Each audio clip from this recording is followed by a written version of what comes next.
Dengan Nona, dapatkan informasi dan rekomendasi tentang siklusmu. Bicara tentang menstruasi bukan hal tabu, tetapi perlu kita rayakan sebagai perempuan.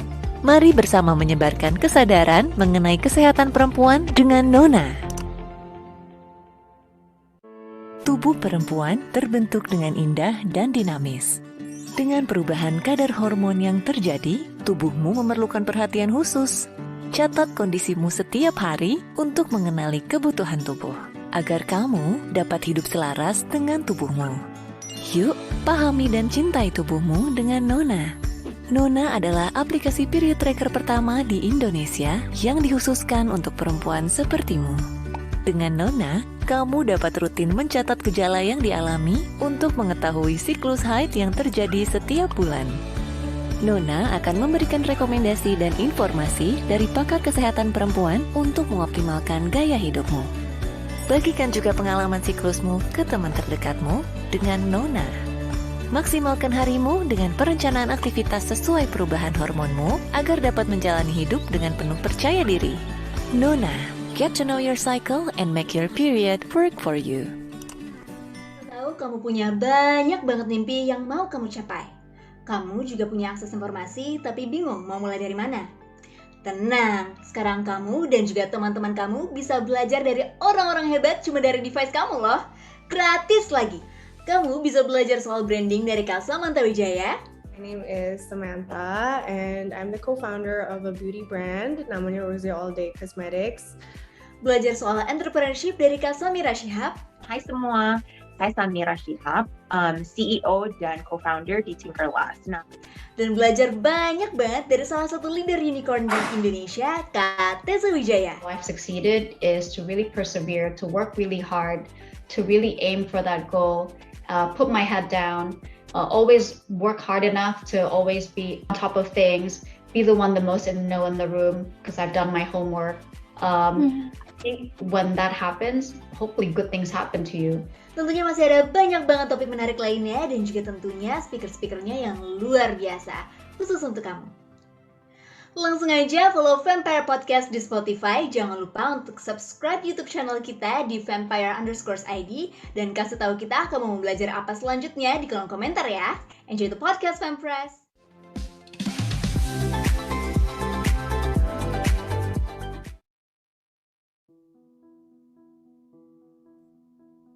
Hi everyone, my name is Gaya and I'm one of the online program managers here at Vampire. Hello guys, my name is Gayan Orlita, currently as Head of Fundraising Associate. Hi everyone, my name is Bisala Ratu Oliva. I'm the External Head of Social Outreach. Hello everyone, I'm Rizka from Vampire's Online Program Manager. Cheryl and I'm the Instagram Account Manager at Vampire. Hi everyone, I'm Charlene. I'm Vampire's Instagram Content Creator. Hi, I'm Fia. I'm working as Marketing Admin Coordinator at Vampire. Hi guys, my name is Tiana. I'm Head of Social Community Outreach for Vampire. Hi, my name is Carla and my position in Vampire is in the Business Development Partnership Associate to be exact. One word to describe Vampire will be supportive. If I had to describe Vampire in one word, it would be special. One word about Vampire would be empowering. Inspiring.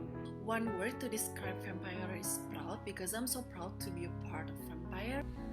One word I'd use to describe Vampire is that it's very rewarding. Goal-driven. Passionate. Encouraging. My favorite part working at Vampire is I love the people here are very supportive. My favorite part about working here is how supportive the girls are to one another. My favorite part of working at Vampire is the support system in the team. Everyone is always open to exploring new creative ideas. My favorite thing about working at Vampire is to be able to make an impactful program and also event for everyone. One thing that I like about Vampire is the supportive community that we have created here. The thing I love the most about Vampire is a sense of community because you find people who are like-minded and people who are just so giving, so kind, and so motivated. So it's sort of like a mini community. And what I love about working here is the people. They are so inspiring and supportive. The environment itself is very friendly. People are so friendly and then we're understanding and also motivating each other. So it's just a great environment to be in.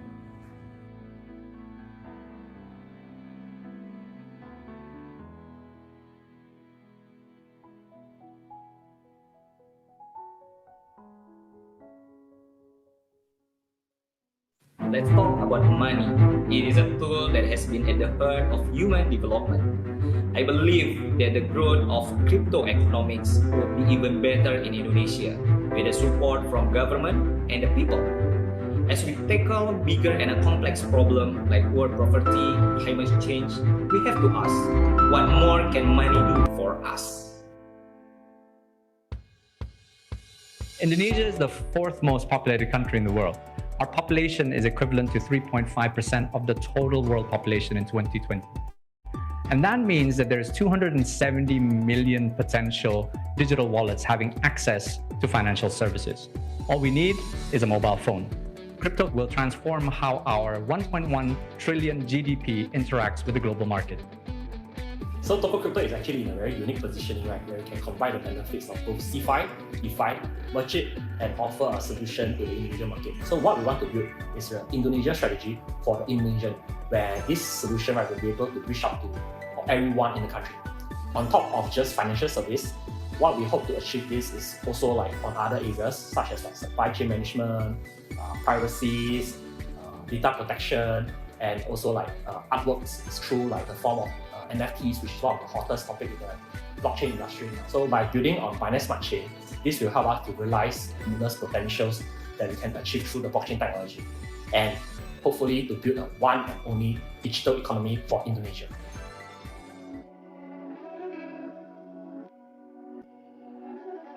Toko Crypto aspires to elevate Indonesia's status into a superpower nation, and crypto is a powerful tool.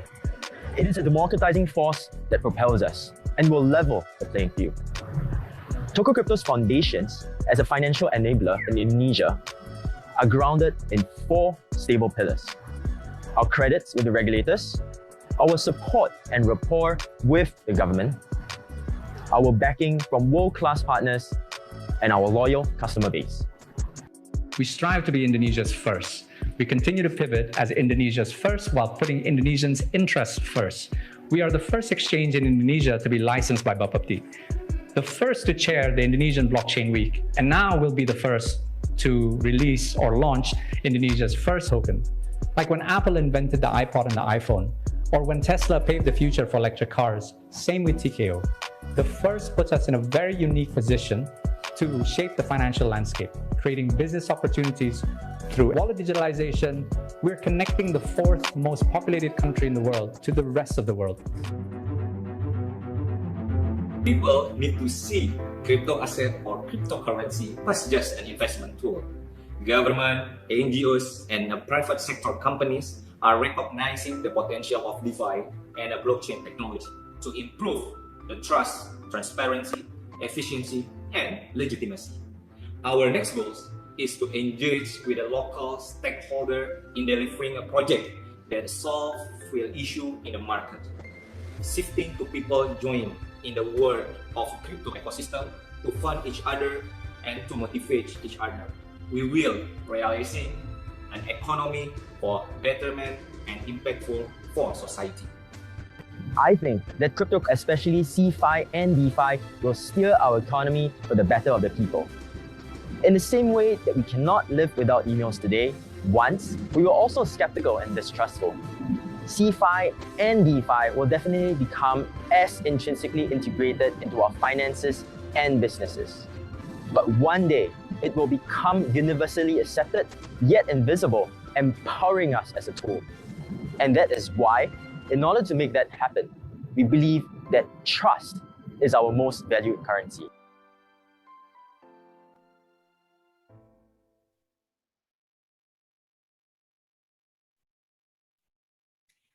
Halo semuanya, selamat datang di Day 2 of Cash Course on Personal Finance and Investing yang diadakan oleh Vampire pada siang hari ini. Perkenalkan, aku Aulia. It's an honor for me to be your host today, and I'm so excited for this event. Hope you guys are too. pada hari kedua rangkaian acara Road to Financial Freedom ini, kita sudah mengundang para narasumber yang keren-keren banget untuk sharing pengalaman mereka di bidang keuangan dan tentunya sharing tips and tricks buat teman-teman di sini untuk mempelajari cara berinvestasi yang baik hingga bisa mencapai financial freedom. Nah, sebelum kita masuk ke sesi pertama, untuk teman-teman yang udah join, yuk make sure dulu nih koneksi kalian aman dan tidak terkendala jaringan agar bisa mengikuti dari awal sampai akhir dengan baik dan bisa lebih fokus selama event berlangsung. Nah, untuk teman-teman yang baru join juga nih, boleh tulis nama di chat box, nama kalian, asal kota, dan pekerjaan kalian, so we can get to know each other. Oke, siapa nih yang udah masuk? Oke, halo Putu, halo Wiwi Ulfairah. Hai Tristia, hai Jen, hai Sela. Oke, terima kasih ya buat teman-teman semua yang udah isi chat box. It's nice to meet all of you. I'm so happy you are here. Jadi, pada event kali ini, kita punya 2 rangkaian acara. Pada sesi pertama, kita akan memiliki panel session, di mana kita akan berbincang bersama dengan 3 pembicara kita yang sudah sangat berpengalaman dalam berinvestasi dan mempelajari tips and tricks untuk dapat menentukan keputusan investasi yang baik. Kemudian pada sesi kedua, kita akan memiliki sesi breakout rooms di mana kita akan bersama-sama dengan sponsor-sponsor kita hari ini, yaitu Toko Kripto dan Tanifan, untuk belajar secara langsung bagaimana melakukan investasi dengan menggunakan aplikasi tersebut. Buat teman-teman yang tertarik belajar lebih jauh tentang investasi, boleh nanti join ya di breakout rooms di sesi kedua. Nah, Selanjutnya akan ada opening speech dari salah satu wanita muda Indonesia yang berprestasi dan tentunya sangat menginspirasi, yaitu Kak Jovita Karen. Kak Jovita merupakan aktris, influencer, sekaligus vampire ambassador yang hingga saat ini sudah tampil dalam 20 film. Untuk Kak Jovita, we would like you to be here with us. Hi everyone. Hai Kak Jovita. Kelihatan nggak? Halo. Hai. Halo teman-teman, perkenalkan nama aku Jovita dan aku di sini hari ini sebagai brand ambassador Vampire. Aku sangat senang banget bisa menjemput kalian semua di acara Vampire hari ini, Road to Financial Freedom, Cash Course in Personal Finance and Investing.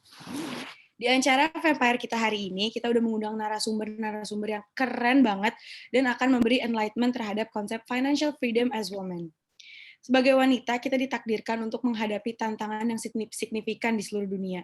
Perempuan biasanya kurang terwakili dalam kekuasaan dan peran pengambil keputusan. Mereka menerima upah yang tidak setara untuk pekerjaan yang sama, dan mereka sering menghadapi hambatan hukum dan hambatan lain yang mempengaruhi peluang mereka di tempat kerja. Nah, sebagai wanita di Indonesia, pasti teman-teman juga sering banget kan menghadapi diskriminasi gender, di mana kita sebagai wanita malah dirugikan dan mendapatkan lebih sedikit peluang, maupun di sekolah, di kerja, atau di keuangan pribadi. Data dari BPS menunjukkan bahwa perempuan di Indonesia berpenghasilan 23% lebih rendah daripada laki-laki di tempat kerja. Dan penelitian lebih lanjut bahkan menunjukkan bahwa pendidikan bukanlah faktor yang mempengaruhi pay gap. Walaupun perempuan-perempuan dan laki-laki memiliki sertifikasi dan pendidikan yang sama, namun perbedaan upah kerja masih tinggi. Nah, aku bergabung dengan Vampire karena aku percaya bahwa bagian penting dari women empowerment ini adalah pendidikan. Dan wanita yang berwawasan luas dapat mengejar pekerjaan yang berarti dan berkontribusi pada ekonomi negara mereka kemudian hari. Lewat acara Cash Course kita hari ini, teman-teman bisa belajar tentang financial freedom, karena ini sangat penting, bukan cuma untuk diri kita sendiri, tapi untuk kesejahteraan generasi muda di Indonesia. Dan aku nggak sabar banget untuk mendengarkan our lovely speakers kita hari ini, and cannot wait to learn new things. So thank you everyone, have fun, and I hope you enjoy this course. Thank you so much Kak Jovita for the inspiring speech. Kita senang banget bisa punya brand ambassador beneran peduli tentang women empowerment. I'm so grateful to have you in our event today. Oke, buat teman-teman yang penasaran lebih jauh ya tentang investasi yang aku bilang tadi, nanti boleh join di breakout rooms. Ada di room pertama di crypto trading NFT, yang kedua P2P lending. Jangan lupa untuk join salah satunya. Oke. Nah, pada event kita hari ini, kita disponsori oleh Toko Kripto. Buat kalian yang semua yang belum tahu, Toko Kripto is powered by Binance. It is Indonesia's number one most trusted crypto asset digital exchange and the first entity in Indonesia to be registered under the Trade and Futures Exchange Ministry or BAPEPT. Whether you are a first-time investor or a professional trader, Toko Kripto has got you both covered. Okay, using their app, you can trade cryptocurrencies NFT safely and securely. And if you want to know about Toko Crypto, and don't forget to join their investing room later after the panel session, where they will be sharing tips and tricks as well as answer all your questions about crypto trading and NFTs. Okay, thank you Toko Crypto. Tanpa berlama-lama lagi, kita akan langsung masuk ke sesi pertama kita, yaitu sesi panel discussion. Jadi hari ini di event kita kedatangan 3 speaker yang pastinya keren-keren banget, yaitu yang pertama Kak Laurencia Natania, Financial Planner dari Financialku.com. Panelis kedua kita ada Kak Deborah Aprianita, Certified Financial Planner. Dan last but not least, our third panelist, Kak Sabrina Raisa, Head of Online Trading at Ciptadana Sekuritas Asia. Nah, dari para speakers kita yang luar biasa pada hari ini, kita akan belajar banyak tentang cara berinvestasi hingga bisa mencapai financial freedom.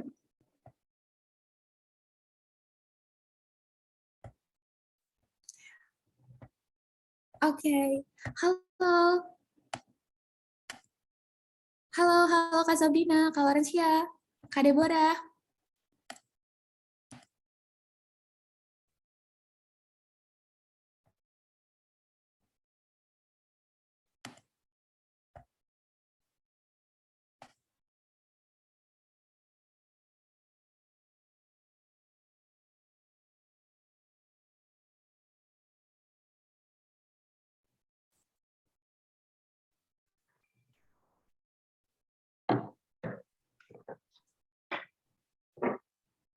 Halo, selamat sore. Halo Kak, hai. Hai Kak Deborah. Halo. Thank you ya Kak udah join di acara kita hari ini sebagai panelis. Sama-sama. Ini masih jam 2 ya? Sorry, jam 1 saya di Bali. Oke, iya jam 1 sekarang. Oke, sambil kita nunggu Kak Deborah sama Kak Sabina sama Kak Laurencia, aku mau tadi gini Kak, ini kan hari Minggu ya, weekend. Biasanya Kakak ngapain sih selain kayak sharing tips and trik kayak gini? Habis kelas offline nih, aku lagi di Nusa Dua, habis ada kelas offline untuk kelas bedah-bedah produk investasi buat teman-teman di Nusa Dua, Bali. Oh wow, keren banget ya Kak. Iya. Boleh cerita dikit nggak sih Kak tentang apa sih yang di sana yang Kak ini? Lagi happening ya. Lagi happening di Bali sekarang ini crypto happening, ada investasi saham happening juga di Bali. Kalau untuk investasi yang lainnya mereka masih belum coba, malah kebanyakan di Bali ini anak-anak di Bali ini belum berinvestasi di saham tapi udah punya kripto kebanyakan. Wow, oke. Iya. Kira-kira nih Kak, Kakak tahu nggak sih kenapa mereka itu lebih tertarik ke kripto daripada ke saham? Karena kalau menurut aku, karena kemarin mereka bisa kasih cuan sampai ratusan ribuan persen ya pas di tahun 2020 akhir sampai awal tahun ya kalau nggak salah ya. Itu kan kemarin sempat booming ya kasus yang Elon Musk yang saham kripto apa ya kemarin tuh aku nggak ngikutin banget, cuman pas aku kan di sini buka kelas-kelas saham juga di Bali. Jadi waktu mereka ikut join kelas saham pemula di kelas aku, mereka tuh pada cerita udah pada buka account buat kripto investasinya, tapi belum di saham belum ada sama sekali seperti itu. Oh gitu, ternyata. Yeah. Keren banget. Nah ini dia nih Kak Natania udah join. Kak Laurencia maksudnya. Ya, panggil aja aku Nia. Oke. Halo, iya panggil aja aku Nia. Oke Nia, oke Kak Nia, oke. Halo, Kak Zabrina juga udah join. Hai kakak-kakak semuanya. Halo. Makasih udah mau menyempatkan waktunya untuk datang ke sesi kita hari ini. Nah, buat teman-teman, don't forget ya buat bisa tanya-tanya juga. Jadi make sure kalian tanya di Zoom chat box dan abis sesi panel akan ada sesi Q&A dari kalian semua. Nah, sambil kita nunggu pertanyaan dari kalian, Fempreses, aku punya beberapa pertanyaan nih buat kakak-kakak. Kakak udah siap belum nih? Oke, let's get into it ya. Oke, aku punya pertanyaan pertama nih buat Kak Sabrina nih. Hai Kak. Halo. Sebagai head of online trading dan juga guru saham, what got you in your investing journey today? Boleh sharing nggak Kak kegiatan Kakak day to day Kakak sebagai investor tuh gimana sih? Oke, sebenarnya kalau sharing dari sisi aku, tadi udah disampaikan juga ya oleh Aulia, memang kalau misalnya secara daily, hari-hari itu kan aku memang saat ini dipercayakan untuk pegang platform online trading. Jadi kebetulan platform online trading ini lebih bergerak ke stocks, dan aku build from scratch from zero, sampai akhirnya sekarang bisa dipakai oleh our existing client. Terus juga saat ini sih kalau dari sisi daily, sebenarnya kalau secara background ini kan sebelumnya aku analis, jadi aku tuh dulu sebelum pegang online trading ini aku lebih ke research analyst. Aku cover beberapa sektor. Kalau di saham itu kita kenal ada sektor manufaktur, sektor banking, sektor properti, banyak banget. Dan ada beberapa sektor itu ada di antaranya tuh aku cover beberapa sektor sebelum aku pegang online trading. Nah, jadi karena background aku nih sebetulnya sebelumnya analis, sampai hari ini aku meski aku sekarang udah ngelit lebih ke platform online trading, tapi aku masih lakuin hal yang sama kurang lebih persis yang aku lakuin ketika aku jadi analis. Jadi mungkin kalau misalnya di saham kita closing market sesi 2 itu aku udah mulai screening nih kira-kira saham apa yang menarik yang mungkin bisa di screening lah untuk nanti perdagangan esok hari gitu. Nanti di closing sesi 1 misalnya aku juga udah mulai screening lagi kira-kira saham apa yang mungkin bisa diperhatikan, karena jujur aku sendiri lebih ke investasi sebetulnya, jadi time frame aku long term period, tapi aku juga ada satu account yang aku perhatiin secara trading, jadi lebih ke daily gitu, karena aku juga kan punya kewajiban, punya tanggung jawab untuk bisa memberikan rekomendasi lah saham ke klien-klien kita gitu. Jadi sebenarnya lebih ke situ sih kalau untuk aku punya kegiatan sehari-hari gitu terkait dengan investasi khususnya ya. Oh wow, keren banget Kak, interesting banget. Nah, buat Kak Deborah atau Kania ada yang mau ditambahin atau gimana? Sharing?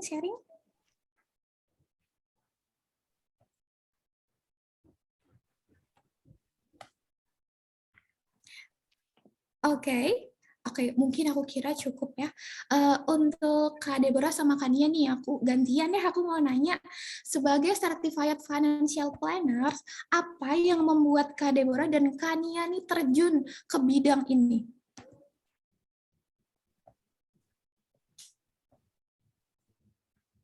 Dulu nih. Siapa dulu? Oh iya, silakan Kak Deborah dulu. Boleh, silakan Oke. Kak Deborah dulu. Oke. Kenapa saya terjun di Certified Financial Planning? Jadi memang awalnya saya tuh ngambil CFP di tahun 2018, itu sebelumnya saya kerja di insurance ya. Dan background saya itu dari lulus kuliah dari 2010 sampai 2018 itu memang di keuangan kantor, mulai dari NPM Finance, di leasing, lalu di perbankan di BRI, lalu saya di AIA Finansial itu juga apa sih kayak rentetan kerjanya kenapa ya di keuangan kayak gitu. Terus kenapa pas saya ambil Certified Financial Planner itu saya ketemu, oh ternyata ada ya tentang literasi keuangan. Terus kenapa sih kita dari zaman kuliah dulu nggak pernah ada ilmu literasi keuangan? Dari keluarga pun kita juga nggak ada. Gimana sih cara ngelola keuangan? Apa sih investasi? Paling kalau zaman dulu tuh investasi kita taunya emas, kayak gitu kan. Nggak ada investasi saham kayak gitu. Saya untungnya kalau saham tahu dari zaman kuliah tahun 2006, 2010 itu saya udah tahu tentang saham kayak gitu. Cuman waktu itu kan modalnya gede ya untuk anak zaman kuliah. Zaman dulu gede banget. Anak-anak zaman sekarang tuh udah dienakan banget dengan modal kecil kita bisa berinvestasi, mulai berinvestasi kayak gitu. Jadi karena pengalaman kerja ya, jadi banyak orang yang kecewa sama produk-produk keuangan, banyak kecewa sama produk-produk asuransi, banyak orang yang tertipu investasi bodong. Itu yang membuat saya jadi pengen meliterasi tentang keuangan, apalagi tentang investasi untuk orang-orang di sekitar saya. Maksudnya, misal saat ini saya di Bali ya, saya literasi keuangan di Bali kayak gitu. Wow, iya keren banget sih Kak. Nah untuk Kania mungkin silahkan. Kalau untuk aku, personally aku emang majornya dari accounting sama finance. Jadi, dan kerja pun sempat di leasing juga, di financial industry juga. Jadinya pengen aja gitu belajar lebih dalam lagi tentang finance, tapi bukan yang B2B gitu, untuk B2C gitu, untuk retail, untuk individual gitu ya. Nah, jadi emang awalnya emang masih egosentrik gitu ya. Kalau nggak bisa nyelamatin orang, seenggaknya bisa nyelamatin dapur sendiri gitu ya, dengan belajar CFP ini. Tapi kalau kita pikir lagi, dari segi statistik itu sebenarnya Indonesia tuh nggak kayak negara-negara maju lainnya. Mereka kan menghadapi masalah aging population ya, di mana dari populasinya itu kebanyakan yang orang tua, yang udah mau pensiun gitu ya. Sementara di Indonesia kita tuh punya yang namanya bonus demografi, di mana dari populasi kita akan banyak angkatan kerjanya, lebih banyak orang yang produktifnya. Jadi berarti kan mereka akan kerja terus, produktif terus, menghasilkan terus, otomatis standar hidup pun naik gitu ya. Dan mereka juga akan ada kebutuhan gimana caranya ngatur uang mereka gitu kan. Nah, terus ada data lainnya nih. Kalau dari sisi tatanan struktur kelas sosial gitu ya, Indonesia tuh kelas sosial yang kan ada yang low income class ya, ya. Ada low income class, ada middle income class, ada middle upper gitu kan. Nah, dalam 10 tahun terakhir struktur sosial ini, struktur tatanan sosial ini tuh Indonesia lumayan growing di bagian middle sama middle upper-nya. Jadi artinya yang tadinya mohon maaf di low income class itu geser ke middle, yang dari middle pun geser ke upper. Jadi otomatis dalam 5-10 tahun ke depan pun bagian dari yang middle sama upper ini pun akan naik. Nah, artinya apa? Artinya demand untuk financial literacy dan demand tentang ngelola keuangan itu akan semakin tinggi. Nah, dari situ aku mikir kayaknya, wah, CFP ini atau personal finance industry ini lumayan promising nih. Jadinya akhirnya aku nyemplung lah ke situ, gitu sih. Wow. Jawabannya super interesting banget ya, sangat menarik. Wow, oke, aku lanjut ya. Ini pertanyaan untuk buat kakak-kakak semuanya. Nah, dari teman-teman di sini pasti kan banyak yang baru mulai belajar investing ya kan. Banyak yang mau tahu apa sih investment pertama para panelis ini. Mungkin untuk Kak Zabrina dulu, boleh silahkan. Oke, kalau aku personally investasi pertama aku sih di saham ya, karena mungkin kalau secara investment journey, aku sendiri kenal saham dari tahun 2011, jadi mungkin sekitar hampir 11 tahunan adalah sekarang aku kenal investasi saham. Dari awal kuliah, galeri investment kan juga udah banyak ya di kampus-kampus gitu kan, buat kenal produk investasi saham. Nah, sejauh ini sih yang aku secara alokasi dan kebetulan juga aku kerja di bidang ini, memang aku lebih banyak taruh di saham gitu, tapi tidak menutup kemungkinan juga tadi ada dari Deborah sharing ya, kalau misalnya kripto tuh udah lumayan booming juga gitu di tahun kemarin khususnya, aku setuju banget. Kita juga ibaratnya ikutin flow juga nih, berarti ada yang sesuatu yang hype, kita juga pengen tahu juga kan, lebih tahu lebih details lagi. Nah, aku juga tahun lalu juga ada beli cryptocurrency, juga belajar juga lebih banyak terkait dengan kripto, dan ya memang secara profit return juga luar biasa fantastis gitu. Apalagi buat millennials ya, banyak banget millennials yang kalau bisa gimana sih caranya supaya kayak instan gitu ya. Mungkin kripto ini kemarin bisa kayak gitu, dan banyak banget orang-orang sekeliling aku tuh juga jadi malah belakangan tanyanya lebih ke arah nanya kripto gitu dibandingkan stocks gitu, karena tahun kemarin sempat ketika stoknya down significantly, kripto yang mulai ibaratnya yang mulai diperhatikan gitu oleh para investor gitu ya. Kita sih coba lihat-lihat aja ya apa yang memang menjadi opportunity juga kita sebagai investor. Oke, wow. Oke, mungkin Kak Deborah bisa sharing sedikit? Kalau aku pertama juga sama saham, karena aku dari zaman kuliah udah seneng banget ya. Aku punya dosen itu ngajarin tentang ilmu saham itu, di mana uang yang dia punya dalam 10 tahun itu jadi 1 M. Dari 50 juta dalam 10 tahun 1 M, dan itu memang zaman dulu di saham itu belum terlalu banyak orang yang melek dan mereka bilang itu judi, karena nggak ada literasi keuangan di sana. Cuman untuk ke 10 tahun setelah itu baru melek ya tentang investasi ada di saham kayak gitu. Dan aku memang pertama kali investasi itu di saham juga, karena memang suka dengan produk itu. Lalu yang lain selain di saham, buat bersaham biasanya tabungan emas sih kalau aku. Oh wow, iya, emas itu yang paling ini ya Kak ya. Iya, tetap harus punya tabungan emas. Dan ya paling aman gak sih Kak, setahu aku. Iya. Oh iya. Oke, untuk Ania mungkin mau nambahin, silahkan. Kalau aku pun sama kayak yang lain, aku awalnya juga nyemplungnya adalah di saham. Jadi emang benar-benar emang dulu kayak ke bawah hype gitu. Tapi karena untungnya basically aku dari accounting dan finance, jadi waktu milih saham pun masih seenggaknya ngelihat laporan keuangannya gitu ya, nggak benar-benar berdasarkan kata influencer gitu ya. Dan untuk sekarang sih mostly di saham, reksadana, dan peer-to-peer sih. Oh wow, lebih banyak ini ya Kak ya. Wow, keren banget nih. Nah, sekarang aku mau lanjut ya Kak. Ini untuk Kak Deborah. In your own words Kak, apa itu investasi dan bagaimana cara kerjanya? Kalau menurut aku investasi itu berarti kita punya aset yang bertumbuh. Jadi kalau kita mau investasi, kalau akhirnya minus berarti kita bukan investasi ya.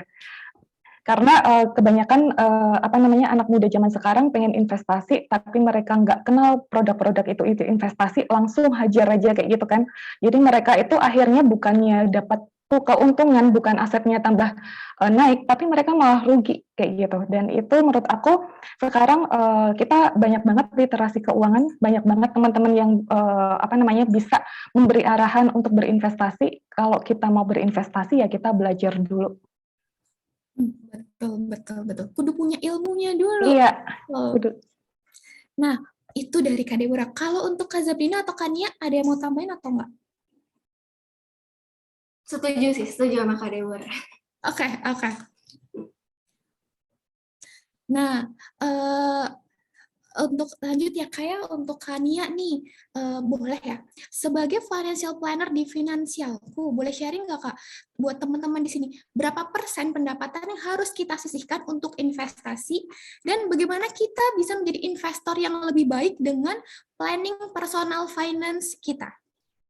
Oke, presentasi ini emang selalu ditanyain ya, kayaknya ke Mbak Deborah juga pasti sering ditanyain deh, harus presentasinya berapa sih dari gaji yang harus diinvestasiin ya gitu. Nah, tapi kalau secara general tuh biasanya emang kita saranin orang-orang tuh nyaranin minimal 20% dari gaji itu untuk investasi, menabung gitu dan sebagainya.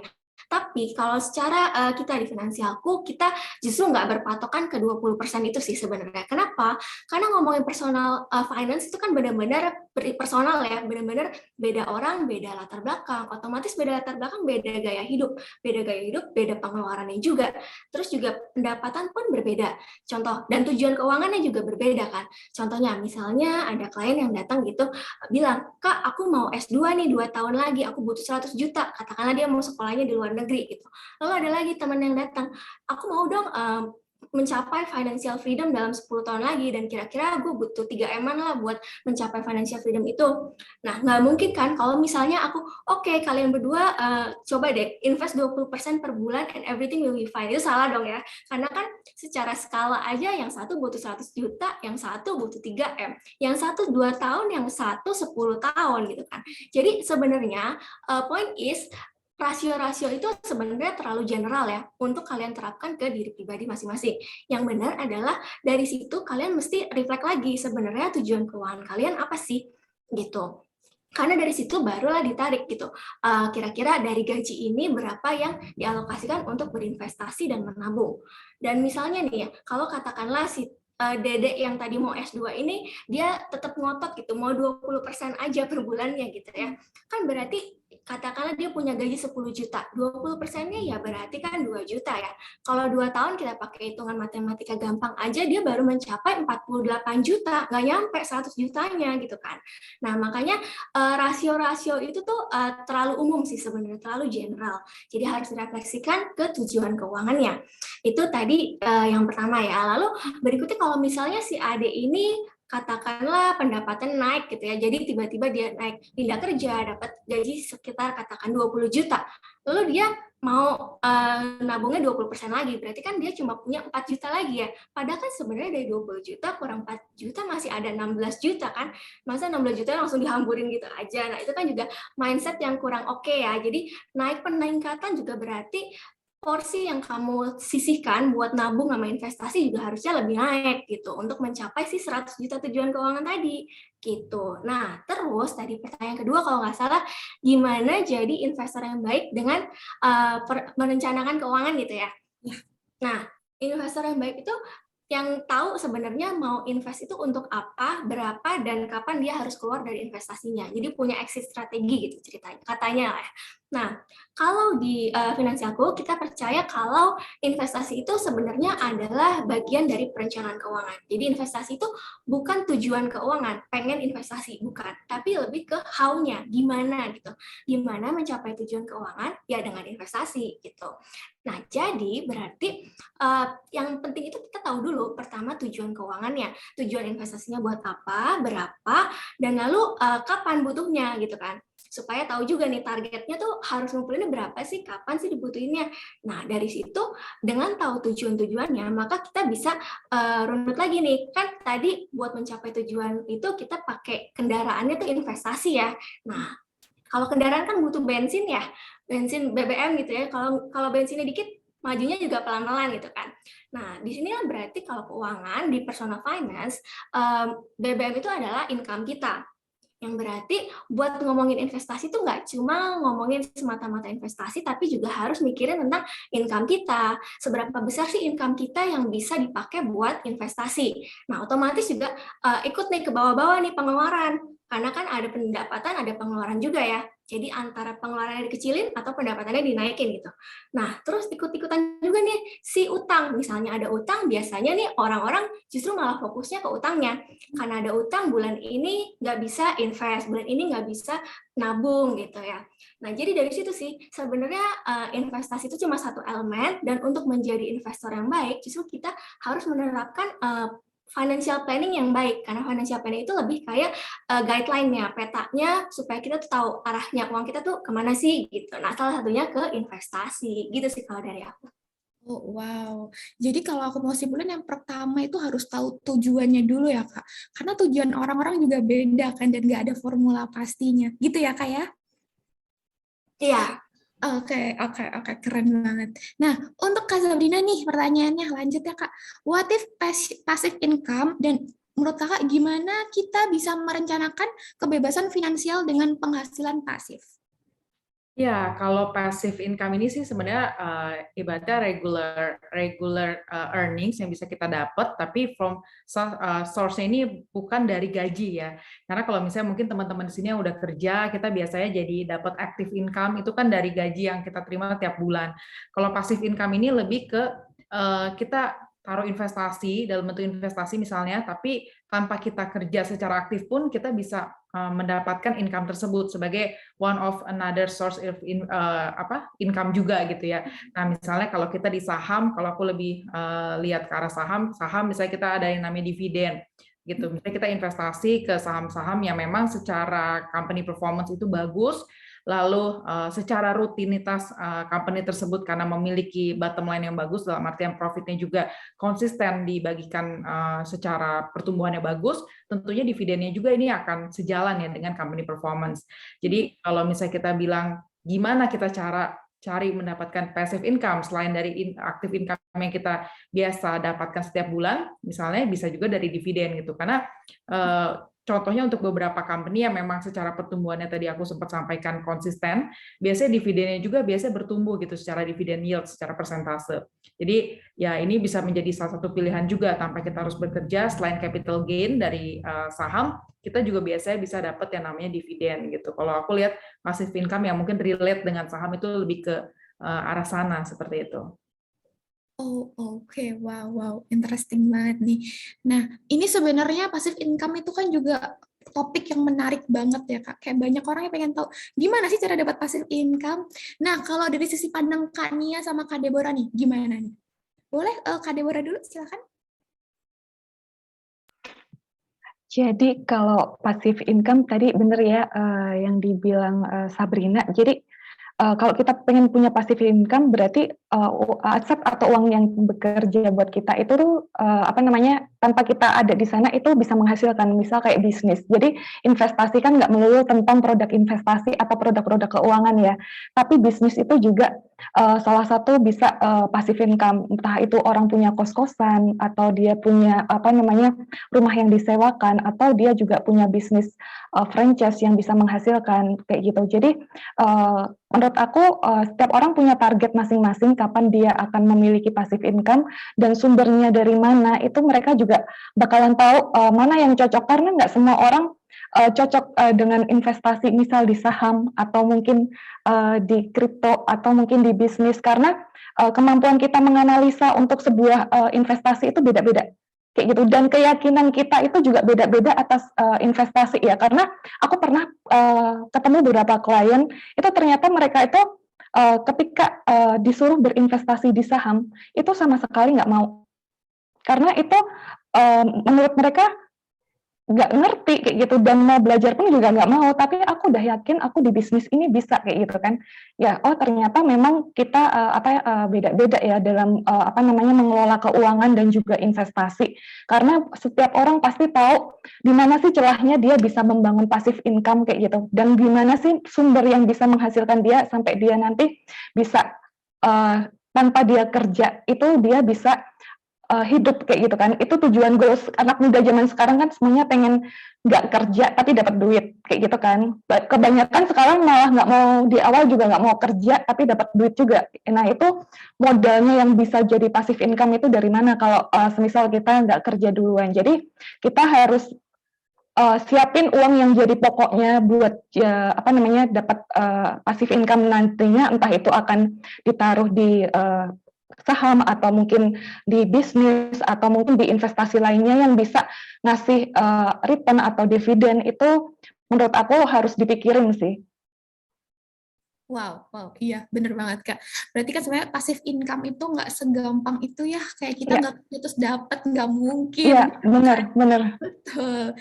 Nah itu kalau dari Kak Deborah. Untuk Kak Nia mungkin gimana? Ada pendapat lain atau gimana? Basically setuju sih, karena emang passive income itu kan berarti kita memutuskan untuk nggak kerja semata-mata buat bayar bill bulanan gitu kan ya. Berarti otomatis kamu harus punya uang untuk cover bulanan kamu loh, dan beberapa tahun itu berarti kan harus butuh aset yang besar ya, nggak bisa cuma 1-2 tahun kerja gitu ya. Jadi emang sebaiknya emang kalau emang mau pensiun gini ya start early juga persiapannya gitu sih. Atau yang sesuai dengan yang kayak Kak Deborah tadi sempat bilang juga, sesuai dengan yang kamu di mana gitu minatnya. Misalnya kamu minatnya kayak tante-tante om-om pensiun yang ngandelin dari kos-kosan ya juga silakan gitu ya. Nggak cuma di pasar modal, juga di kripto atau di bisnis juga gitu ya. Wow, gitu sih iya. dari aku. Wow, keren banget. Emang tergantung dari masing-masing individunya ya Kak ya. Bagaimana tujuannya, keadaan finansialnya, semuanya beda. Nggak ada formula pasti. Nah, untuk semua kakak-kakak semua di sini nih, menurut kakak, apa jenis investasi terbaik untuk teman-teman yang baru belajar tentang investing? Nah, boleh mungkin untuk Kak Sabrina duluan, silahkan. Oke, kalau aku sih saranin kalau misalnya kalian beli sesuatu yang kalian khususnya untuk investasi ya, itu lebih baik harus tahu juga produknya dengan jelas. Jadi kayak aku sendiri juga saham, bukan berarti aku juga totally rekomendasiin kalian harus beli saham. Yang pasti juga kalian harus belajar terlebih dahulu. Tadi mungkin kalau nggak salah Nia atau Deborah juga sempat mention ya bahwa jangan ikut-ikutan juga, misalnya ada influencer ataupun ikutan temen lah, lebih ke arah FOMO, itu juga aku nggak rekomendasi sama sekali. Karena di saham pun ada yang namanya risiko. Jadi semua investasi itu kenal yang namanya risiko ya. Dan kita setiap individu itu punya risk profile yang berbeda-beda. Ada yang konservatif, ada yang mungkin agresif gitu ya, tergantung dari balik lagi individunya gitu. Jadi benar banget nggak bisa disamaratain. Dan juga kalau aku sih, kalau untuk pemula ya sebetulnya saham juga suatu alternatif investasi yang menarik sebetulnya. Tapi balik lagi, misalnya kalau untuk beginner lebih baik untuk beli saham yang kategori blue chip, misalnya LQ45. Tadi juga aku sempat baca juga di chat box ada yang tanya, Kak, gimana nih kalau saham-saham blue chip tapi saat ini posisinya turun gitu ya. Kalau aku boleh kesempatan jawab, ya memang saat ini kalau kita lihat secara market IHSG ya, mungkin aku sedikit bahas market dikit, ya memang saham-saham blue chip ini belakangan sempat bisa dikatakan kurang manggung lah di tahun ini gitu ya. Seperti consumer, mungkin orang banyak yang perkirakan bahwa consumer ini saham defensif loh, nggak perlu khawatir, nggak mungkin ibaratnya ada beberapa produk yang nggak akan kita orang Indonesia nggak makan lagi gitu ya, mungkin aku nggak mention.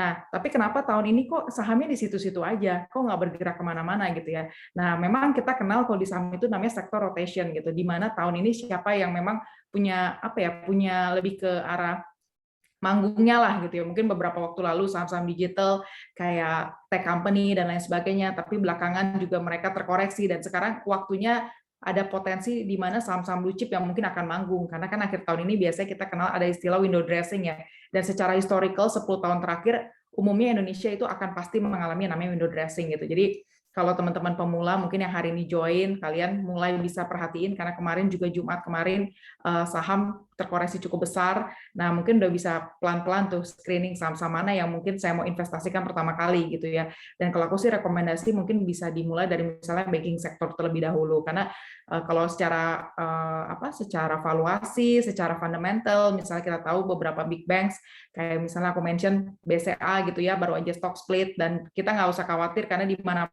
pun kayaknya BCA ini rasanya secara company performance juga sangat baik gitu ya. Mungkin kalau aku boleh rekomendasi apa saham yang mungkin boleh dibeli pertama kali buat beginner ya mungkin boleh BCA, karena kan secara harga juga dulu lumayan mahal tapi sekarang diakomodasi lah dari company dengan cara stock split, harganya lebih murah dan lebih bisa menjangkau untuk retail investor kayak gitu sih. Oke, wow. Jadi untuk pemula menurut Kak Zabina itu di bank ya Kak, sektor bank. Wow, keren banget. Nah, untuk Kak Deborah nih gimana nih sudut pandangnya nih, pendapatnya? Oke, kalau untuk investasi pertama, setiap orang tuh pasti beda-beda ya. Karena pertama kalau kita di financial planner tuh kita kenal investor tuh ada yang karakternya orangnya tuh konvensional, moderate, dan juga agresif. Jadi nggak semua orang berani ngambil resiko yang tinggi, walaupun itu aman ya sebenarnya untuk jangka panjang ya. Cuman memang ada karena memang pengalaman ya, walaupun dia tadi yang di sektor konsumer yang investasi ke Unilever deh, ada nasabah itu tuh dia investor untuk jangka panjang, dia pemula. Cuman gara-gara dia buka tutup aplikasi kayak gitu, dia investor tapi buka tutup aplikasi sekuritas, jadinya dia juga kayak nggak bisa tidur kayak gitu. Jadi kita kenalin dulu kalau mau berinvestasi, kita tuh karakternya seperti apa, apakah kita takut resiko, apakah kita yang masih bisa menerima resiko, paling nggak berapa persen sih kalau rugi kayak gitu, atau kita yang model agresif ya udah beli, simpan, tinggalin, tutup aplikasi, jangan dilihat-lihat kalau berinvestasi, karena ya itu tadi kalau orang-orang konvensional pertama-tama bisa coba tabungan emas. Kalau untuk orang-orang yang moderat bisa coba reksadana kayak gitu. Jadi kalau reksadana kan ada manajer investasi yang mengelola ya. Tapi kalau semisal dia agresif boleh coba di saham, tapi ya tadi dipilih kayak Sabrina bilang untuk yang awal-awal saham BCA dulu kayak gitu. Jadi kalau misalnya pun minus kita tunggu di akhir tahun apa di awal tahun, dia paling nggak nanti naik lagi kayak gitu. Jadi aman, walaupun dia bolak-balik lihat portofolio, setidaknya dia ada udah ngerasa aman kalau nanti hasil investasinya itu naik lagi kayak gitu. Jadi memang setiap orang beda-beda. Cuman kalau mau dicoba dan mau belajar, kita di saham pun juga sebenarnya menurut aku itu menarik buat di awal ya, karena investasi yang bisa ngalahin inflasi itu ya kebanyakan memang di saham. Kayak gitu. Kalau yang investasi dengan risiko-risiko rendah yang tadi tabungan emas itu tuh kalau untuk dalam setahunan itu memang kita belum bisa mengalahkan inflasi ya kalau untuk jangka pendek ya. Tapi setidaknya kalau semisal tergantung profil resiko ya, kalau orang-orang yang ngerasa tetap takut di di saham atau di reksadana, tabungan emas itu juga menarik sih menurut aku buat awal pemula ya, buat berinvestasi ya. Oke, jadi untuk pemula menurut Kak Deborah tuh lebih ke tabungan emas karena jauh lebih aman ya Kak ya. Oke, untuk Kania nih gimana nih? Mau tahu nih tentang sudut pandangnya nih? Kalau dari aku ada dua jawaban nih, jawaban yang wise sama jawaban yang praktikal ya. Kalau secara wise-nya, mungkin investasi yang paling baik untuk beginner adalah investasi ke diri sendiri atau investasi layar ke atas ya. Coba deh anggarin kayak setiap bulan berapa ribu gitu, berapa ratus ribu buat kayak pos keuangan yang khusus, misalnya nanti mau ngambil kelas saham, mau ngambil kelas apalah trading atau kelas apa gitu, yang buat meningkatkan value diri kita juga. Nah, itu kalau dari sisi jawaban wise-nya ya. Tapi kalau jawaban praktikal kan biasa kalau anak-anak milenial juga kita pengen langsung hands on gitu ya. Nah, kalau yang mau langsung hands on ya berarti bisa ke reksadana sama ke saham. Kalau ke reksadana ya berarti kamu tinggal pasrahin uangnya ke si manajer investasi ini, profesional yang emang udah ngegodok produk-produk investasinya jadi satu paket gitu. Jadi kamu belinya tinggal paketan. Nah, tapi kalau misalnya kamu versinya yang pengen ngulik, pengen benar-benar tahu jelas gitu apa yang dibeli, ya berarti bisa coba ke saham. Dan kalau saham pun aku setuju banget sama dengan kakak-kakak yang di atas itu, kakak Deborah sama kak Zabrina, kalau mendingan better di blue chip dulu ya mulainya. Dan tambahan sih paling kalau karena kita baru pemula, ya berarti mainnya tuh ya pelan-pelan gitu, jangan langsung tiba-tiba mau terjun bebas gitu ya. Namanya juga pemula, cek ombak dulu gitu, jangan langsung pakai berapa persen dari tabungan kamu langsung taruh ke saham atau langsung taruh ke reksadana tersebut gitu. Namanya juga pemula, harus ada cek ombaknya, lihat sikonnya, pelajari mekanismenya gitu ya. Dan jadi saran lagi adalah pakai uang dingin, yang mana maksudnya uang dingin itu bukan uang misalnya buat bayar uang UKT bulan semester depan gitu, terus diputerin dulu ke reksadana sama saham, ya jangan gitu, karena itu malah bikin kamu deg-degan, bikin panik, dan otomatis keputusan keuangan kamu pun jadi irasional karena terpengaruh sama psikologis gitu ya. Jadi pakai uang dingin gitu. Emang bukan buat diapa-apain uangnya gitu ya. Itu sih dari aku. Jadi kalau aku mau simpulin ya, dari Kak Sabrina itu berarti lebih ke banking sektor. Kalau Kak Deborah kasih saran untuk lihat style masing-masing investing, bisa dari tabungan emas atau reksadana kalau udah agak jago gitu. Nah, kalau dari Kania juga menarik banget nih sarannya untuk investasi diri sendiri dan belajar pelan-pelan, cek ombak dulu. Wow. Teman-teman jangan lupa dicatat ya, karena ini penting banget. Oke, lanjut ya Kak. Ini pertanyaan selanjutnya, boleh sharing nggak sih Kak tentang proses pemikiran kakak-kakak sebelum melakukan sebuah investment? Boleh untuk Kak Deborah dulu, silakan. Oke, untuk proses investasi sebenarnya setiap orang punya caranya sendiri-sendiri. Cuman kalau sebisa mungkin kalau kita berinvestasi, kalau kita misal nih dapat penghasilan, ya disisihin di awal. Jangan kita nanti kalau mau berinvestasi biasanya nggak ada duitnya kalau nanti, karena biasanya kita lebih akan duluin kepentingan kayak kita pengen spend di makan, nongkrong kayak gitu kan. Jadi prosesnya itu kita bisa di awal dapat gaji itu kita kalau aku sih sisihin. Jadi aku biasanya tuh sudah menerapkan, aku kemarin kayak bikin shock therapy, nulis nih pengeluaran setiap bulan tuh apa aja. Nanti habis itu aku di awal udah harus bayar, kalau udah dapat gaji atau pendapatan gitu, udah di awal itu perpuluhan, terus habis itu aku bayar utang, terus ada investasi, terus buat insurance kayak gitu, di awal aku udah potong kayak gitu. Nanti sisanya cukup nggak cukup itu adalah untuk aku hidup kayak gitu. Kalau aku nggak cukup, aku harus nyari uang tambahan kayak gitu. Nah, prosesnya buat berinvestasi, setelah itu kita tahu tadi kita punya investasi kan macam-macam ya. Kalau aku karena udah di step lama kerja. Jadi investasiku udah ada beberapa macam ya, tergantung tujuan keuangannya. Nah, kalau semisal masih di awal investasinya bisa pilih dulu. Tadi kan sebenarnya ya sebelum punya investasi kita harus punya dana darurat dulu ya. Kalau masih yang awal-awal kerja, jangan lupa, jangan kita semuanya langsung investasi tapi nggak punya dana darurat, tiba-tiba pas kondisi ekonomi nggak bagus, butuh dana, lagi minus-minusnya diambil kayak gitu. Nah, setelah itu prosesnya kita bisa cari investasi yang cocok sama kita yang mana. Dan itu dari gaji atau pendapatan kita disisihin langsung dipotong di depan, jangan atau kalau ada yang auto debit langsung aja deh. Jadi kita langsung ketarik kayak gitu tanpa kita harus nimbang-nimbang mau investasi berapa ya. Ini nanti tiba-tiba ada hal lain-lain yang kayaknya butuh tapi sebenarnya nggak penting-penting banget, tapi ya itulah biasanya orang-orang tetap ada ya, biasanya kita antara keinginan dan kebutuhan juga nggak bisa bedain, makanya kita di awal langsung cut di depan semuanya, jadi di sisanya itu cukup nggak cukup buat biaya hidup, dan kalau nggak cukup kita cari duit tambahan. Gimana caranya? Itu sih kalau dari aku. Wow, iya bener Kak, setuju banget, aku juga setuju. Nah, untuk Kania nih gimana sudut pandangnya, boleh tahu Kak? Sorry Kak, di aku suaranya agak putus-putus. Pertanyaannya proses pemikiran sebelum investasi bukan ya? Tadi aku agak bener yang pertanyaan itu ya. Kalau di aku biasanya kita pastiin dulu kalau keamanannya itu, keuangannya itu udah aman dulu.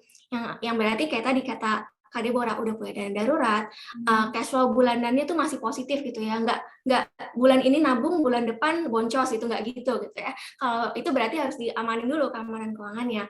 Dari situ abis keuangannya aman ya berarti baru ke tujuan keuangannya, tujuan investasi dia apa, buat kapan, buat apa, dan berapa gitu. Dari situ baru milih produknya. Jadi kalau orang-orang kadang suka kebalik, aku pengen investasi produk apa yang cocok. Nah justru biasanya aku balikin lagi tanyanya, kamu investasi mau apa dulu gitu. Karena kalau misalnya investasinya buat tahun depan, terus kamu terlalu all in di yang high risk juga kan nggak baik juga ya, nggak sehat juga secara keuangannya gitu. Jadi dari tujuan, lalu baru milih produknya. Dari produknya itu pun mau pakai beberapa instrumen investasi buat mencapai tujuan keuangannya juga amat sangat boleh. Yang berarti kan kamu mitigate your risk juga, sama diversified juga kan ya.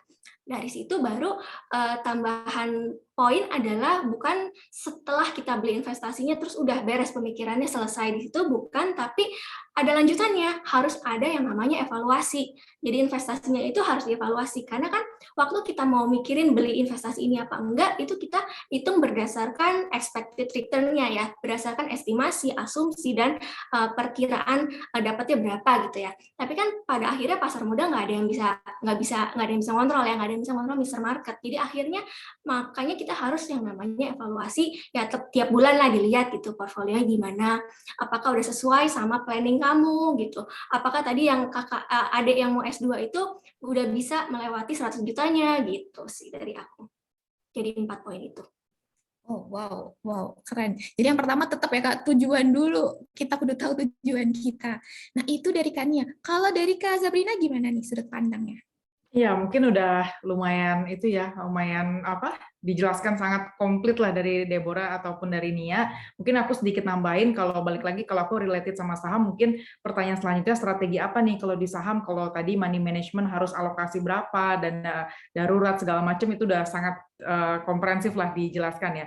Mungkin kalau saham, aku buat pemula juga aku akan saranin untuk ada satu strategi namanya dollar cost averaging. Tadi juga Nia kalau nggak salah ada sempat mention gimana cara kita konsisten untuk jangan bulan ini kita tabung, bulan depan enggak, boncos gitu ya. Jadi nggak konsisten lah, lebih ke arah sana. Kita di saham juga ada kenal strategi DCA ya, dollar cost averaging. Jadi kalau misalnya kita mau beli satu saham, terus kita all in di satu harga tertentu, itu juga cukup nggak wise. Kalau dengan dollar cost averaging tersebut, kita bisa secara rutin, misalnya kita memang sudah tetapin, let's say kita mau beli saham BCA misal, terus kita memang rencana mau alokasi 10 juta misalnya, kalau aku boleh mention angkanya misalnya 10 juta. Nah, gimana cara kita buat dapat best price dari saham BCA itu? Alangkah baiknya kita tetapin per bulan nih, mungkin kita mau alokasi 1 bulan 2 juta. Di bulan pertama, aku beli BCA di harga berapa misalnya ya, di 7.400 let's say. Nah, mungkin di bulan kedua ada potensi ternyata BCA ini turun. Nggak apa-apa, itu namanya average down. Karena kamu punya time frame, memang arahnya lebih ke arah investasi, mungkin midterm. Nah, di bulan kedua aku beli lagi nih BCA 2 juta gitu ya, di harga mungkin di harga 7.200. Nggak apa-apa. Lalu di bulan ketiga ternyata BCA naik gitu ya, mungkin di harga 7.700 misalnya. Ya nggak apa-apa. Aku yang penting punya metode yang konsisten, di mana di bulan kelima dengan target aku punya saham BCA seharga 10 juta misalnya ya. Nah, yang penting aku ada konsistensi lah ke arah sana gitu, supaya biasanya kalau kita secara review, ketika kita beli saham dengan all in 10 juta dalam satu harga, biasanya kalau kita gunakan metode dollar cost averaging ini, biasanya harga terbaik tuh lebih ke dollar cost averaging, karena kita nggak tahu ya, market itu kan up and down juga gitu ya, kita nggak bisa expect bahwa kita juga jamin market ini akan selalu naik, nggak mungkin. Jadi market itu ada koreksi. Terus juga kalau buat investor yang memang punya time frame yang jangka panjang, nggak tutup buka aplikasi, tadi Deborah bilang, itu setuju banget gitu ya. Karena kalau orang yang lebih ke trading, kamu harus juga tahu mindset kamu apa. Kamu trader atau kamu investor. Kalau kamu investor, kamu nggak akan peduli yang namanya fluktuasi harga. Tapi kalau kamu trader, kamu akan perhatiin tuh, pergerakan harga yang memang sangat fluktuasi gitu. Mungkin kalau marketnya turun banget, udah pasti yang orang-orang yang baru pemula shock terapi banget gitu ya. Kenapa? Waduh, ini saya baru beli kayak tadi Unilever. Tapi buat kamu yang time frame jangka panjang ya nggak masalah gitu. Karena kan kamu punya mindset yang memang investasi, bukan trading kayak gitu sih. Menarik banget sih Kak. Oh, aku tuh jadi langsung tertarik nih pengen mulai investasi langsung. Nah, mungkin teman-teman juga pengen mulai investasi. Jangan lupa abis panel discussion ini kita punya sesi kedua yaitu investing room yang di-lead oleh toko kripto dan Tanifan. Jadi kalian jangan pergi dulu. Kalian di sana bisa belajar bagaimana invest lewat apps mereka. Oke, nah Kak, yang aku tahu nih ya, banyak banget orang tuh yang memiliki hubungan negatif dengan uang. Seringkali itu dikaitkan dengan stres, kecemasan ketika orang mulai ditanya tentang keuangan mereka gitu. Gimana sih cara kita untuk mengembangkan hubungan positif dengan investasi dan pengaturan keuangan nih Kak? Mungkin untuk Kak Sabrina dulu, boleh silakan. Oke ya, mungkin ini ya, kita tahu ya getting rich is hard gitu ya. Jadi there is no shortcut to success juga. Jadi jangan juga kita, kalau tadi kita ngomong soal gimana cara supaya hidup kita juga balance ya. Jangan terkesan kita mengejar uang semata, tapi kita juga nggak bisa nikmatin apa yang kita punya gitu ya. Jadi kalau aku sih lebih baik ya appreciate apapun yang kalian miliki, termasuk juga investasi. Kalau mungkin aku kaitkan dengan investasi, misalkan di awal mula kalian investasi terus kalian merasakan namanya rugi, itu juga nggak masalah. Karena aku pun sendiri ataupun semua teman-teman investor, aku rasa ada yang pernah merasakan kerugian, pernah yang ngerasain namanya cut loss, itu nggak masalah. Justru aku merasa itu ada satu hal di mana kalau kita bilang uang ya uang belajar, supaya kita juga kan secara waktu, kayak aku sendiri juga jangan bilang misalnya kayak mungkin Deborah ataupun Nia yang udah punya pengalaman lama gitu ya, kita nggak belajar, kita sendiri pun pasti tiap hari belajar terus gitu. Jadi ya kalaupun mau mulai investasi, lakukan saat ini, bukan besok, bukan lusa, tapi lebih baik sekarang kayak gitu. Sekarang banget ya Kak, kalau bisa hari ini yuk sekarang teman-teman. Nah untuk Kak Deborah nih gimana nih Kak sudut pandangnya?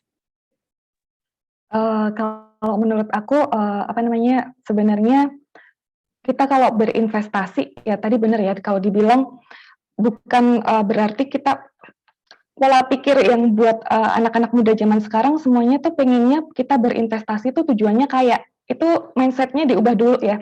Tadi tujuan berinvestasi sebenarnya kita bisa memenuhi tujuan-tujuan keuangan hingga kita tutup usia dan nggak ada generasi sandwich ke depannya gitu kan. Maksudnya karena kebanyakan dari kita ini banyak yang menjadi tulang punggung keluarga dan juga jadi menopang hidup orang tua. Jadi kalau menurut aku ya memang uang itu penting, tapi bukan berarti kita harus mengejar terlalu kadang kan orang ada yang dibilang terlalu ambisius, ukuran orang beda-beda juga ya sebenarnya, terlalu ambisius masalah keuangan kayak gitu, jadinya dia dalam berinvestasi juga akhirnya dikejar, sampai ngejar buat dapat gain sekian, karena sekarang ini kan banyak sosial media yang nunjukin keuntungannya aja tapi nggak ditunjukin kerugiannya berapa. Itu kan juga menjadi beban mental orang-orang juga ya dalam berinvestasi ya. Sebenarnya kita sebagai orang-orang yang meliterasi tentang investasi dan keuangan juga kalau bisa membantu anak-anak zaman sekarang untuk memiliki mindset bahwa uang itu adalah untuk kendaraan kita tadi yang dibilang sama Nia buat tujuan keuangan kita kayak itu. Jadi bukan untuk goalnya tuh bukan kayaknya, tapi gimana kita bisa sampai hari tua itu tidak menyusahkan orang-orang di sekitar kita kayak gitu. Aku setuju banget, Kak. Jangan nyusahin orang-orang di sekitar kita. Bener banget, aku setuju. Nah, Kak Nia nih, gimana nih, Kak? Wah, udah lengkap banget dari Kak Sabrina sama Kak Deborah. Mungkin dari aku tambahannya, ngomongin uang nggak akan pernah beres ya, karena standar cukup orang tuh beda-beda. Mungkin standar cukup saya hari ini begini, besok begitu udah terkabulkan biasanya cukupnya naik lagi gitu kan, makanya nggak akan ada habisnya. Nah, gimana biar balance-nya itu kembali lagi ke mindset kita kan, gimana kita bisa ketemu titik tengahnya yang mana kita ngerasa cukup lahir batin dengan sejahtera gitu ya, nggak cuma tentang material aja. Nah, terus tadi ngomongin mengenai kecemasan sama stres gitu ya, sebenarnya kecemasan dan stres tentang finansial itu mostly karena kita ada ketidakpastian ya, jadi kita karena banyak yang nggak pasti, makanya kita jadi cemas, stres, anxiety, dan segala macamnya. Nah, makanya untuk menghadapi hal itu, untuk mengurangi hal itu, harus kita plan dulu dari awal gitu. Kita rencanakan, kita punya plan A, plan B, kalau ada kondisi darurat di mana, oh aku udah ada dana darurat, jadi ya udah pasti bisa. Kalau misalnya masuk rumah sakit terus biayanya gila-gilaan gimana? Oh, aku ada asuransi kesehatan atau ada BPJS misalnya. Seenggaknya udah ada peace of mind di situ. Nah, lalu dari situ kita kan juga bisa tahu nih, kalau misalnya nanti akan ada kebutuhan apa, makanya kita pakai yang namanya strategi dollar cost averaging tadi gitu. Makanya kita nabung tiap bulannya, makanya kita nyicil tiap bulannya. Jadi menurut aku dalam hal merencanakan keuangan itu, bikin planning itu, personal finance itu penting banget dan perlu banget gitu. Jadi make a plan and get your financial dream come true gitu. Nah, terus gimana planningnya? Bisa teman-teman kayak setiap bulannya spend waktu buat, bisa di Excel, bisa juga di aplikasi, banyak juga kan gitu. Dan kita di Finansialku juga ada aplikasi buat ngerencanain tujuan-tujuan keuangan teman-teman, bisa nyatet keuangan pengeluaran bulanannya, atau kalau misalnya sampai bingung, benar-benar no idea, juga bisa konsultasi ke kita by chat ke perencana keuangan di finansialku.com. Gitu sih dari aku. Thank you. Wow, seru banget ya Kak topik kita hari ini. Ngobrolan ini seru banget, benar-benar insightful banget jawaban dari para panelis kita. Nah, tadi kita udah ngobrol tentang investing, financial freedom juga, dan proses-proses yang bisa diikutin teman-teman di sini untuk kalian yang beginner investor. Jangan lupa ya teman-teman untuk set tujuan, dan jangan lupa juga kalau investasi pastinya perlu planning yang sesuai dengan tujuan kalian masing-masing.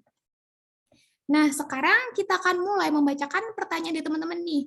Kalau kalian ada pertanyaan mau ditanya ke narasumber hari ini, boleh tulis di kolom chat.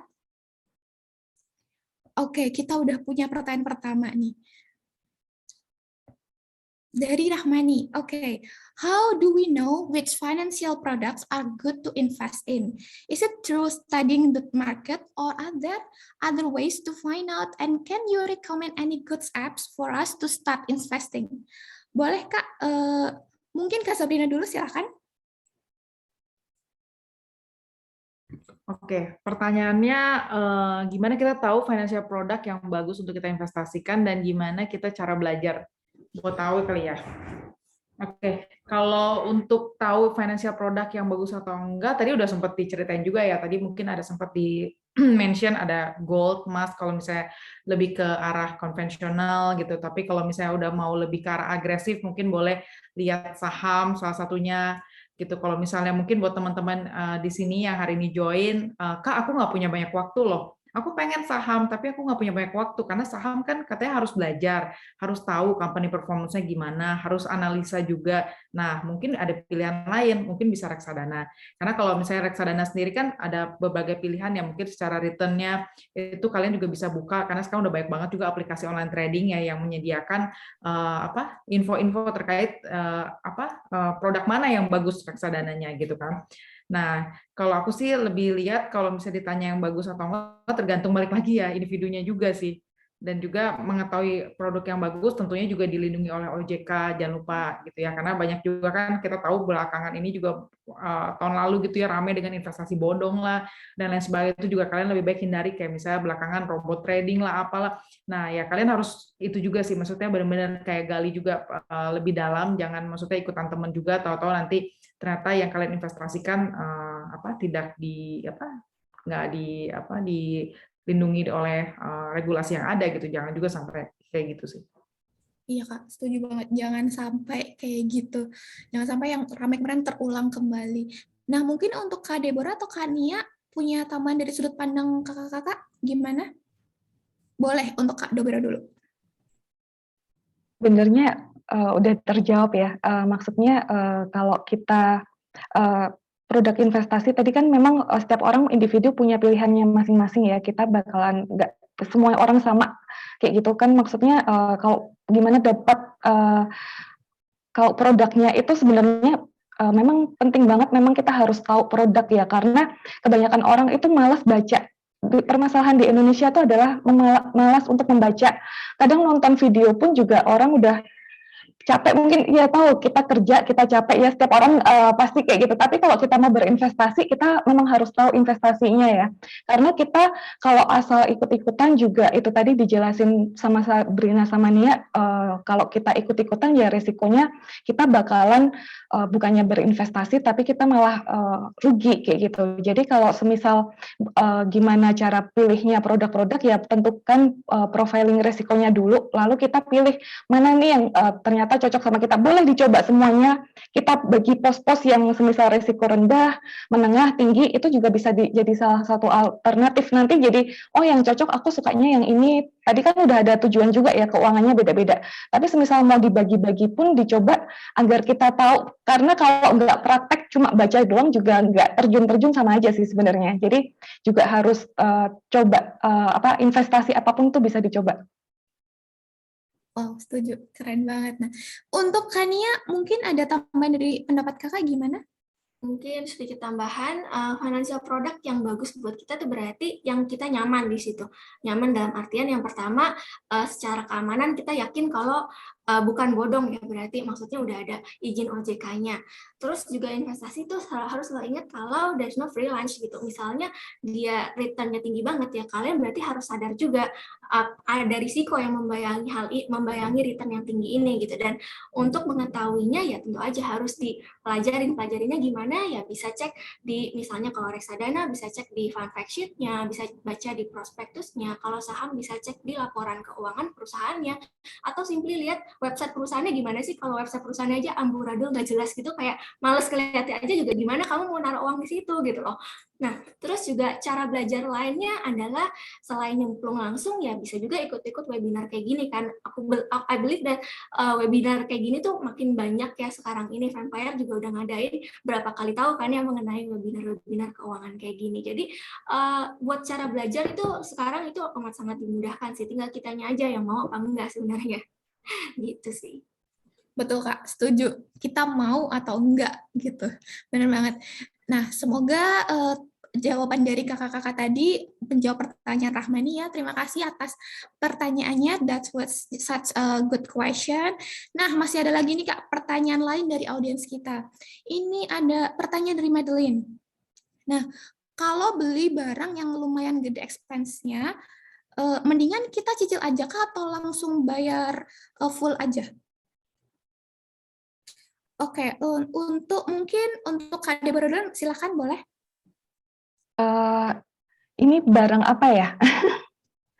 Kalau ini sukanya cicil, tergantung. Kalau kita punya uangnya, kenapa kita harus cicil kayak gitu? Karena kan cicil kita, walaupun 0% sebenarnya kita lebih tenang ya kalau nggak punya cicilan ya. Maksudnya setiap orang, mungkin ada orang yang kalau nggak punya cicilan, nggak punya tujuan hidup katanya. Ada yang pernah temen aku bilang kayak gitu. Aku heran ini, ada yang begitu. Kadang kan kita kerja keras, tapi kalau nggak ada sesuatu yang memaksa dia untuk dia untuk membayarkan kayak gitu kan, jadi kesannya tuh mereka kayak nggak ada tujuan hidup. Oh bisa ya ada orang kayak gitu, ternyata ada yang kayak gitu. Jadi mereka dengan cicilan itu semangat kerjanya.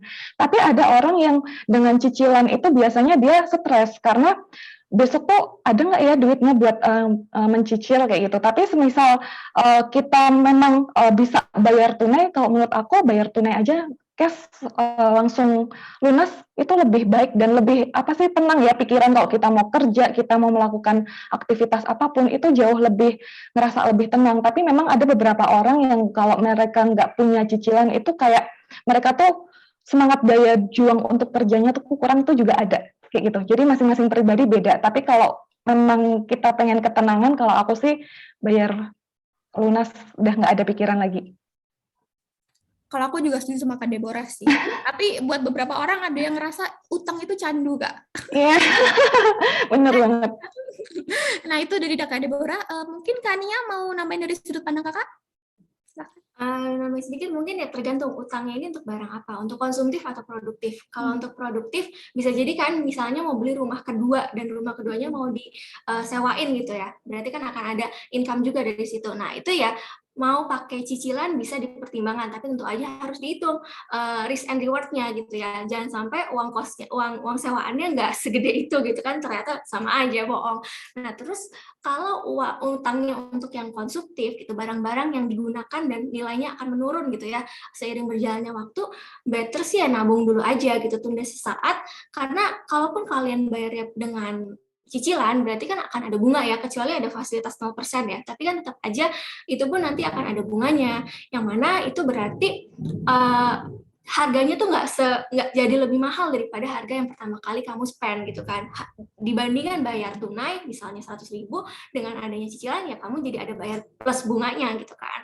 Jadi kalaupun misalnya sampai kepepet untuk utang, kalau dari kita dari financial planning kita sih saraninnya sebisa mungkin jangan sampai cicilan utang ini memakan 35% dari gaji bulanan kamu.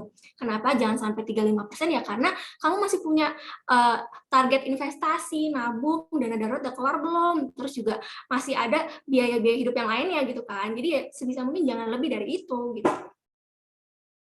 Benar-benar Kak, setuju. Betul banget. Nah, untuk Kak Sabrina mungkin ada tambahan sudut pandangnya, silahkan. Iya, kalau aku sih juga setuju ya. Kayaknya kalau cicilan kadang kalau misalnya produknya lebih ke arah konsumtif, lama-lama killing me softly juga. Jadi aku ngerasanya cuman beli barang ini, besok nanti aku beli barang ini. Karena kan cicilan kan otomatis yang dibayarkan kan juga nggak sebesar yang aku beli gitu kan ya. Jadi ya lama-lama ya gitu. Jadi nanti bahkan barang yang bukan kebutuhanku pun aku benar-benar beli bukan berdasarkan based on yang kita butuhin ya. Jadi lebih ke arah emang keinginan sesaat aja gitu. Aku juga kecuali yang tadi ya misalnya betul beli rumah kedua lalu disewakan lalu mungkin dibuat kos-kosan gitu ya, ataupun mungkin mau beli kebutuhan primer yang memang udah dicita-citakan, misalnya mau beli mobil tapi uangnya nggak cukup nih, tapi memang udah di mindset tuh goals aku tuh aku pengen beli mobil loh, kan nggak mungkin juga langsung bayar cash misalnya buat orang-orang tertentu ya, itu silakan aja. Tapi kalau misalnya beli-beli yang kayak branded dan juga mau beli barang branded tapi harus nyicil dan sebagainya sih kayaknya lebih baik ya kalau punya cash ya bayar aja gitu dibanding itu killing me softly sih kalau aku bilang. Betul, setuju. Nah, udah terjawab ya semua pertanyaannya Madeline. Makasih buat pertanyaannya. Kita move on ke pertanyaan selanjutnya. Ternyata ini ada pertanyaan kedua dari Madeline juga. Banyak orang takutnya dengan investing itu kalau misalnya emang kepepet, susah buat mereka convert investasi mereka balik ke cash. Nah, menurut kakak-kakak, jenis investasi apa yang paling liquid? Boleh mungkin Kak Sabrina duluan, silakan. Kalau investasi yang paling liquid, balik lagi nih, kalau aku bahas terkait saham juga kan tadi kita bilang ya ada saham blue chip, saham LQ45. Nah itu saham-saham yang memang kalau misalnya kamu beli secara harian, trading di pagi, terus misalnya kamu sesi 1, sesi 2 jual juga lumayan liquid ya. Dalam arti nanti kalau di saham T+2 langsung bisa kamu cairin uangnya ketika kamu udah berhasil jual gitu. Jadi balik lagi kalau kita di saham, belilah saham-saham first liner ataupun saham blue chip istilahnya atau LQ45 karena itu yang paling liquid sih. Oke, wow. Mungkin untuk Kak Deborah ada tambahan sudut pandangnya?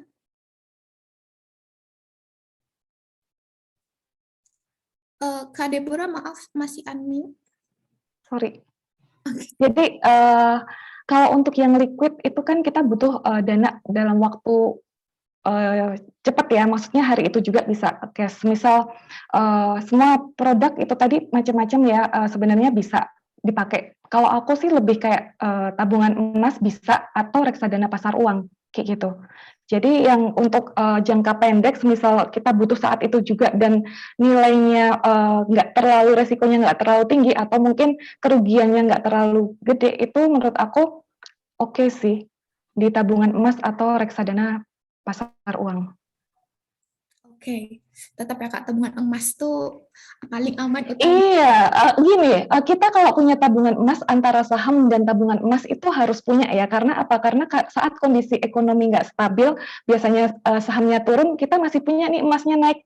Kayak tahun kemarin kan emas bisa sampai tembus 1 juta ya per gramnya ya, kayak gitu. Jadi kita kalau punya investasi itu harus diversifikasi, nggak hanya satu aja. Jadi saat kondisi ekonomi nggak stabil, kita mana nih yang bisa dipakai yang buat memenuhi kebutuhan hidup kita, kayak gitu. Oke, Kak, menarik banget. Nah, untuk Kania mungkin boleh sharing pendapatnya, silahkan. Aku setuju dengan reksadana pasar uang sih, itu liquid banget, tapi ya memang butuh waktu juga ya, kadang T+2 tergantung dari sekuritasnya. Jadi emang kalau mau yang ada liquidnya, emang amannya sih punya dana darurat dulu, jadi seenggaknya kalau yang butuhnya hari itu juga ya udah ada gitu ya, di rekening kasnya sendiri, seperti itu. Menarik. Semoga jawaban dari kakak-kakak tadi menjawab pertanyaan Madeline ya. Nah, lanjut ya Kak. Ada pertanyaan dari Bella nih. Nah, pertanyaan ini ternyata untuk Kak Sabrina. Hai Kak, aku mau nanya lagi nih. Aku pernah dengar kalau investasi itu don't put all your eggs in one basket. Nah, selain banking sektor yang tadi Kak Sabrina sempat mention, kira-kira sektor apa lagi yang cocok untuk pemula? Silahkan Kak. Ya, untuk pemula ada beberapa sektor ya. Tadi banking, mungkin kalau kita lihat terkait dengan blue chip, ada juga misalnya sektor miscellaneous industry, misalnya Astra International, itu juga boleh dilihat.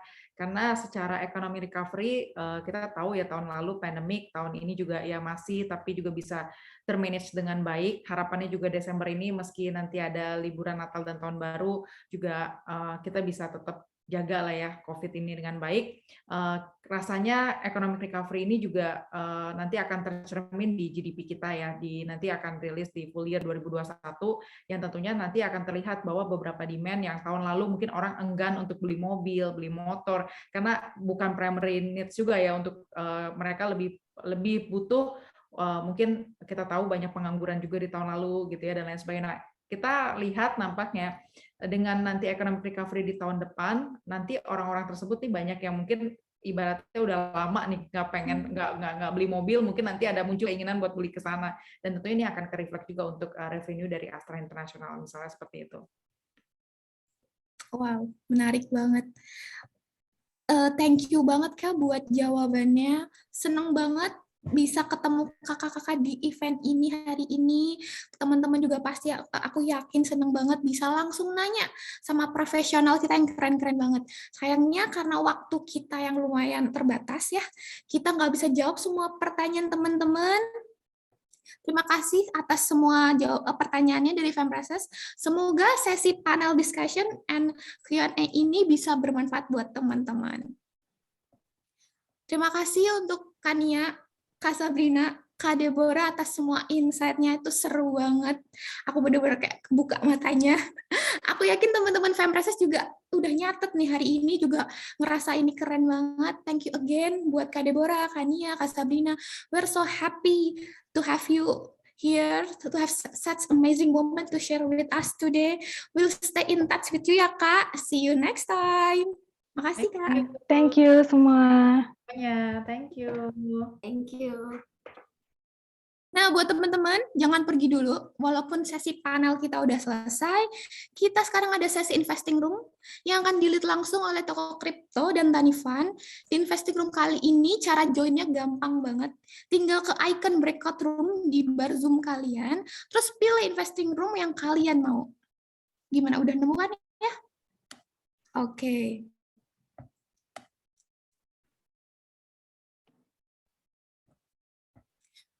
Boleh nih teman-teman, udah pada nemu kan semuanya? Investing room ini bisa jadi wadah yang keren banget buat teman-teman belajar soal investing secara langsung dari Toko Kripto dan Tanifan. Kapan lagi akan kita dapat arahan langsung untuk investing setelah tadi kita dapat teori dan sharing dari kakak-kakak yang keren banget. biar kita tahu selanjutnya kesempatan bagus buat kita untuk belajar. Gimana caranya untuk memulai? Bisa langsung belajar langsung, praktek langsung konkret dari toko kripto dan Tanifan. Oke, semuanya.